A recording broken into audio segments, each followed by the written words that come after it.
वजह से सबसे पहले तो आपको बीजेपी ने निष्कासित कर दिया। सतपाल जी मलिक के देहांत के बाद सरकार का उनके प्रति तिरस्कार देखकर मन बहुत आहत हुआ। भाजपा मुर्दों से प्रतिशोध की राजनीति क्यों कर रही है? मंत्री किरोड़ी लाल मीणा जिस तरीके से अपनी सरकार को घेरते नजर आते हैं, आने वाले वक्त में कहीं वो भी ना घिर जाए। अगर किरोड़ी जी ये कर रहे हैं, आला कमान के इशारे पर चुप रह रहे हैं, वो चापलूस है, चाटुकार है। हनुमान जी को लगता है वो जो बयान देते हैं उसे एक प्रवृत्ति के लोग पसंद करते हैं, तो वो बार बार इस प्रकार की गैर जरूरी बयानबाजी करते हैं। हनुमान जी के पास जाना, उनकी हाँ में हाँ मिलाना, उनके नारे लगाना बेरोजगार जाट युवाओं की पहली प्राथमिकता है। और हनुमान जी को जब ये पता था, क्या शादी में जाकर आने के बाद उन्हें पता चला था कि ये अंतर्जातीय विवाह है? विश्वविद्यालय की राजनीति में चाचा जी अंकल जी बोलकर राजाराम जी से चंदा लेकर हनुमान जी तो बड़े आदमी बने। हनुमान जी राजपूतों के खिलाफ बोलते हैं, बाकी जातियों के खिलाफ भी बोलते हैं और जाटों को अपनी जेब का सामान बनाना चाहते हैं। अगर रेवत राम जी डांगा भ्रष्टाचार सीख कर आए तो पाठशाला तो हनुमान जी की थी। टिप्पणी देना राजनीति में एक आम सी बात है, बयान देना भी कुछ लगभग ऐसी ही कहानी है। लेकिन आज हमारे साथ एक ऐसे व्यक्ति हैं जिन्होंने बयान तो दिया, लेकिन बयान देने के बाद उन्हें सरकार ने निष्कासित कर दिया। बात कर रहे हैं बीजेपी के पूर्व प्रवक्ता कृष्ण कुमार जानू, जिनको आपने खूब देखा होगा सोशल मीडिया पर भी, पैनलिस्ट के तौर पर भी आज हमारे साथ वही मौजूद हैं।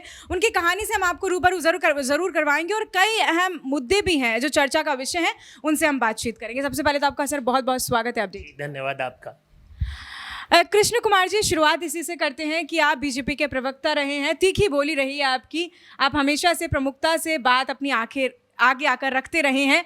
आपने कभी उस चीज़ की डर नहीं रखा कि आने वाले दिनों में क्या होगा। आपने वो क्या बयान दिया था जिसकी वजह से सबसे पहले तो आपको बीजेपी ने निष्कासित कर दिया और लगभग 6 से 7 महीने का आप समय बीत चुका है? देखो, भारतीय जनता पार्टी में मैं विद्यार्थी जीवन से काम करता हूँ और प्रवक्ता की भूमिका में मैं 2 साल से करीब था। और बयान तो बहुत साधारण सा था कि एक भाजपा के राष्ट्रीय उपाध्यक्ष रहे, 4 राज्यों के गवर्नर रहे, सतपाल मलिक के देहावसान के बाद जब उनको राजकीय सम्मान से अंतिम संस्कार नहीं किया गया, तिरंगा नहीं उनको दिया गया, तो मन में ऐसा लगा कि ये क्यों कर रही है भाजपा। और मेरा बयान था कि भाजपा मुर्दों से प्रतिशोध की राजनीति क्यों कर रही है। मुर्दा होने के बाद तो सारे लोग उसे श्रद्धांजलि देते हैं, सम्मान देते हैं, उसकी गलतियों को भूल जाते हैं। भाजपा किस पूर्वाग्रह के चलते ये सब कर रही है। और उस बयान के बाद भारतीय जनता पार्टी ने मुझे दूसरे दिन 6 साल के लिए निष्कासन की चिट्ठी दे दी। मेरे पास प्रवक्ता की नियुक्ति की चिट्ठी नहीं है, लेकिन निष्कासन की चिट्ठी है, ये मेरी पूंजी है। ऐसा नहीं है कि आप पहले ऐसे प्रवक्ता हैं, उसके अलावा अगर मंत्रियों की भी बात करें तो अपनी ही पार्टी से कई बार मुखर होकर बातचीत करते रहे हैं। उनमें सबसे जो अहम नेता माने जाते हैं वो मंत्री किरोड़ी लाल मीणा माने जाते हैं। बीजेपी की खूब आलोचना भी करते नजर आते हैं और कहीं ना कहीं अहम मुद्दों पर चर्चा भी करते हैं। तो क्या लगता है कि मंत्री किरोड़ी लाल मीणा जिस तरीके से अपनी सरकार को घेरते नजर आते हैं, आने वाले वक्त में कहीं वो भी ना घिर जाएं? कहीं ऐसी भी कहानी हो सकती है? देखो, भारतीय जनता पार्टी में 2014 के बाद की जो राजनीति है उसमें शब्द मसाज की राजनीति ज़्यादा चल रही है। जनता से सरोकार वाले विषयों पर काम नहीं हो रहा है। आपने देखा होगा किरोड़ी जी सरकार को जिन मुद्दों पे घेरते हैं वो मुद्दे जनता से जुड़े मुद्दे हैं। आज़ादी के 77 साल बाद भी अगर नकली खाद और नकली बीज का खेल चल रहा है तो सरकार की संवेदनशीलता कहाँ है? आज़ादी के इतने साल बाद भी जबकि हर साल कृषि योग्य जमीन घट रही है, कहीं फैक्ट्री में, कहीं आबादी में, कहीं किसी और विषय में, उस सब के बावजूद, कृषि योग्य जमीन घटने के बावजूद आज भी डीएपी और यूरिया प्राप्त करने के लिए सीजन में किसान को पुलिस के डंडे खाने पड़ रहे हैं। तो सरकार के प्रबंधन पर सवाल उठ रहे हैं। और ऐसे सवाल उठाना जिसमें जनता का विषय जुड़ा हो, जनप्रतिनिधि का कर्तव्य है। अगर किरोड़ी जी ये कर रहे हैं तो वो सही अर्थों में जनप्रतिनिधि हैं, और जो नहीं कर रहे हैं, आला कमान के इशारे पर चुप रह रहे हैं, वो चापलूस हैं, चाटुकार हैं, जी भाई साहब प्रणाम भाई साहब करके काम निकालने वाले लोग हैं। वो सही मायने में जनता के लोक सेवक नहीं है। बीजेपी के नेता हम कहें, हमारे जो मुखिया हैं भजनलाल शर्मा भी और प्रधानमंत्री नरेंद्र मोदी भी कई बार ये मंच पर कहते नजर आते हैं कि कांग्रेस परिवारवाद करती है। तो क्या लगता है सिर्फ कांग्रेस में परिवारवाद होता है, क्या बीजेपी में परिवारवाद नहीं होता है? क्योंकि ऐसे कई नेता हैं जिनके बच्चे आज भी पॉलिटिशियन बनते नजर आ रहे हैं और कैमरा के आगे नाम लेने की ज़रूरत भी नहीं है, ऐसे नामों को आप खुद भी जानते होंगे, काफ़ी अच्छे से मुखातिब भी होंगे। तो क्या लगता है कि बीजेपी परिवारवाद नहीं करती है?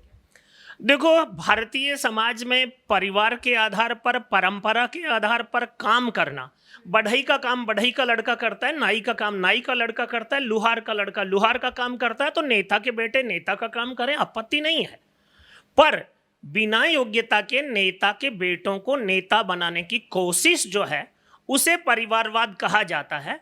और उस सारे में बीजेपी जिस पर सबसे बड़ा हमला करती है वो राहुल गांधी की सैकड़ों विफलताओं के बावजूद भी उससे सफलता की आस लगाकर उसी के माध्यम से कांग्रेस आगे बढ़ने की जो सोच रखती है, तो बीजेपी वहां उसे परिवारवाद का इंगित करती है। बाकी भाजपा में भी सैकड़ों ऐसे लोग हैं, उदाहरण हैं, जिनके बाप दादा राजनीति में थे, वो भी राजनीति में है। राजनीति कोई अतिशयोक्तिपूर्ण नहीं है, समाज के बीच में जिसको स्वीकारोक्ति मिलती है वो राजनीति करता है।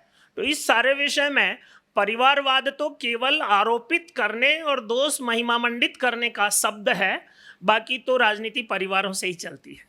आपने अभी राहुल गांधी की तारीफ करी, तो क्या नहीं लगता है कि आने वाले समय में कभी कांग्रेस अप्रोच करती है कांग्रेस के प्रवक्ता के तौर पर आपको रखने के लिए, तो क्या आप एक्सेप्ट करेंगे उस चीज़ को? देखो, मैं भारतीय जनता पार्टी की विचारधारा का जो मूल आधार है, संघ की विचारधारा, छात्र जीवन से उस विचारधारा का घटक रहा हूँ, विद्यार्थी परिषद का कार्यकर्ता और संगठन मंत्री रहा हूँ। और कांग्रेस की विचारधारा जो है उसके साथ मेरा वैचारिक तालमेल होगा ऐसा मुझे नहीं लगता। पर राजनीति के संक्रमण के दौर में जिस प्रकार भाजपा कांग्रेसियों को अपना प्रवक्ता बना सकती है, अगर कांग्रेस को भाजपा वाला प्रवक्ता बनाना मंजूर है तो मैं आपत्ति क्यों करूंगा। लेकिन मेरी शर्तें हैं, मैं जो राष्ट्रवाद की राजनीति है उसको ज़्यादा प्रोटेक्ट करता हूं और कांग्रेस की जो परिवारवाद की और व्यक्तिवाद की राजनीति है उसको मैं ज़्यादा प्रोटेक्ट नहीं कर पाऊंगा। फिर भी कांग्रेस ऐसा सोचती है तो मुझे कोई आपत्ति नहीं होगी।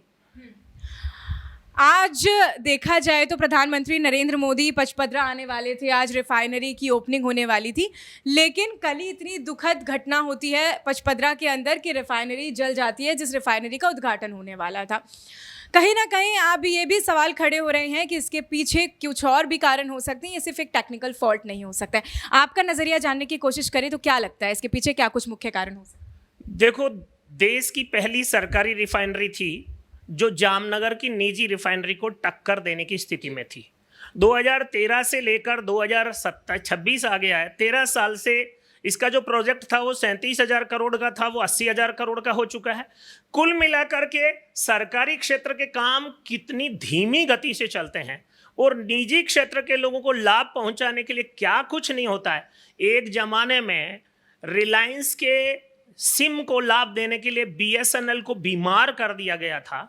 ठीक आज जामनगर की रिफाइनरी को लगातार लाभ और काम देने के लिए अगर पचपदरा की रिफाइनरी को लेंगर ऑन किया जाता है तो लोगों का सोचना, आशंका प्रकट करना स्वाभाविक है, क्योंकि सरकारी काम के प्रति सरकार की इच्छा शक्ति का अभाव लगातार प्रकट हो रहा है। हनुमान बेनीवाल कई बार ये बयान देते हुए नजर आए जब से राजस्थान के मुख्यमंत्री भजनलाल शर्मा बनाए गए हैं। उनका कहना है कि राजस्थान में कहीं ना कहीं आगजनी की जो घटनाएं हैं बहुत ज़्यादा बढ़ रही हैं और खुले शब्दों में कहें तो उन्होंने मुख्यमंत्री को पनौती तक कह दिया है। क्या समझते हैं इस पूरे सिचुएशन को, किस तरीके से देखते हैं? देखो, हनुमान बेनीवाल छात्र जीवन में विश्वविद्यालय की राजनीति के समय से मेरे परिचित हैं, मैं बहुत अच्छे से उनको जानता हूँ। हर विषय पर थोड़ा आपत्तिजनक, थोड़ा संक्रमित, थोड़ा भ्रमित बयान देना उनकी फितरत है और उसी के कारण वो सुर्खियां भी बटोरते हैं, क्योंकि हमारे समाज में सभ्य लोग जो हैं वो राजनीति से दूर जाते जा रहे हैं।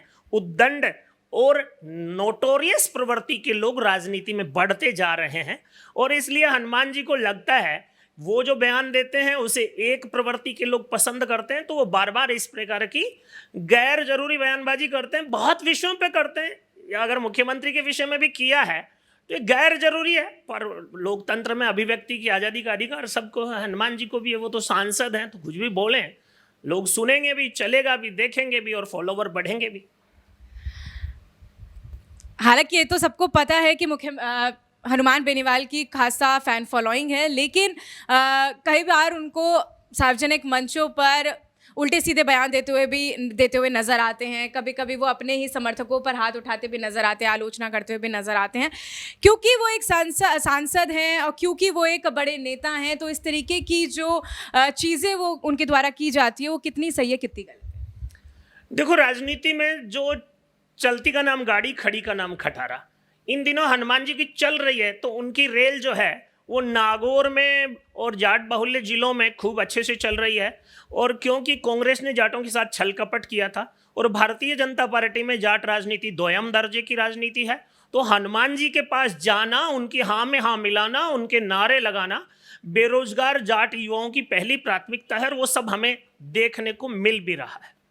हाल फिलहाल में उन्होंने अंतर्जातीय विवाह को लेकर भी एक तीखी टिप्पणी दी। उनका कहना था कि जाट समाज में, क्योंकि आप खुद भी जाट समाज से आते हैं, जाट समाज में अंतर्जातीय विवाह होना गलत है। लेकिन उसी दौरान बात करें तो वो मुकेश भाकर की शादी में खुद उपस्थित होने गए थे। हालांकि अपडेट इंडिया ने भी जब उनसे बातचीत करी थी तभी भी उनका कहना था कि मैं सिर्फ और सिर्फ मुकेश भाकर की शादी में लोगों को मिलने के लिए गया था, क्योंकि मुझे बुलाया गया था, सिर्फ इसलिए गया था, पर मैं अंतर्जातीय विवाह के आज भी खिलाफ हूं। किस नजरिए से देखते हैं इस पूरे कृत्य को? देखो, शादी में तो सब लोग बुलाने पर ही जाते हैं, और हनुमान जी को जब ये पता था कि कोमल मीणा जो एक आरजेएस अधिकारी है और मुकेश भाकर जो एक विधायक हैं, वो उसे अपनी शादी में बुला रहे हैं, वो अंतर्जातीय शादी के खिलाफ हैं, तो क्या शादी में जाकर आने के बाद उन्हें पता चला था कि ये अंतर्जातीय विवाह है? क्या उन्हें पहले पता नहीं था? क्योंकि मुकेश भाकर और कोमल मीणा की शादी को स्टारडम मिला था, और हनुमान जी को लगा कि मेरे लोकसभा क्षेत्र का एक विधायक इतना स्टारडम से शादी कर रहा है, तो मैं उस स्टारडम में अपनी उपस्थिति कैसे दर्ज कराऊं। इसलिए ये गैर जरूरी बयान उन्होंने अपने भतीजे के जो वेलकम पार्टी थी, वो सेना के अधिकारी बनकर आए, उसमें दिया है। और अब तो सूत्रों से जानकारी मिल रही है कि उनके भतीजे भी अंतर्जातीय विवाह करने की प्लानिंग कर चुके हैं। आप खुद भी जाट हैं और जाटों के नेता भी हैं, राजा राम मील, जिनके लिए हाल फिलहाल में हनुमान बेनीवाल ने भी टिप्पणी दी थी। उनका कहना था कि वो दारू बेचते हैं और उन्होंने अपना वर्चस्व कायम किया है शराब की बोतलों को बेचकर, और कई तरीके की उन्होंने टिप्पणियां दी थी। किस तरीके से देखते हैं? क्योंकि राजा राम मील से जब अंतर्जातीय विवाह को लेकर भी प्रश्न पूछा गया था, तब उनका कहना था कि मेरे घर में तो 5 बच्चे हैं, उन सभी ने अंतर्जातीय विवाह किया है, और मैं उन जाटों में से आता हूं जो अपने बच्चों को विवाह करने की पूरी अनुमति देते हैं, अंतर्जातीय भी। देखो, राजाराम जी के 4 बेटी हैं और 1 बेटा है, सबका विवाह जाट परिवारों में ही हुआ है। राजाराम जी के नाती और पोतों में से किसी ने अंतर्जातीय विवाह किया, वो एक अलग बात हो सकती है। दूसरा प्रश्न था कि शराब का कारोबार राजाराम जी 30 साल पहले किया करते थे, जब वो जाट महासभा के अध्यक्ष नहीं थे। जब वो जाट महासभा के अध्यक्ष बने, उसके बाद उनका शराब कारोबार का काम नहीं है, प्रॉपर्टी डीलिंग का काम उनका है। और हनुमान जी जो राजाराम जी के बारे में कहते हैं कि वो दारू बेचकर बड़े बने हैं, तो विश्वविद्यालय की राजनीति में चाचा जी, अंकल जी बोलकर राजाराम जी से चंदा लेकर हनुमान जी तो बड़े आदमी बने हैं। तो कुल मिलाकर के आदमी पीक मिट्टी गुजरी नटी की कहानी करे तो बात अलग है, अन्यथा वही हनुमान जी राजाराम जी को अंकल जी बोलते थे, तब भी तो वो यही काम करते थे। उनकी पहचान तो 30 साल से तो उन्होंने शराब बेची नहीं। अब उनको शराब का दुखड़ा क्यों रोना पड़ रहा है, उसका भी एक छोटा सा कारण है कि हनुमान जी राजपूतों के खिलाफ बोलते हैं, बाकी जातियों के खिलाफ भी बोलते हैं, और जाटों को अपनी जेब का सामान बनाना चाहते हैं, वह भी सबका सम्मान करके नहीं, दमन करके, सबके कंधों पर पांव रख करके।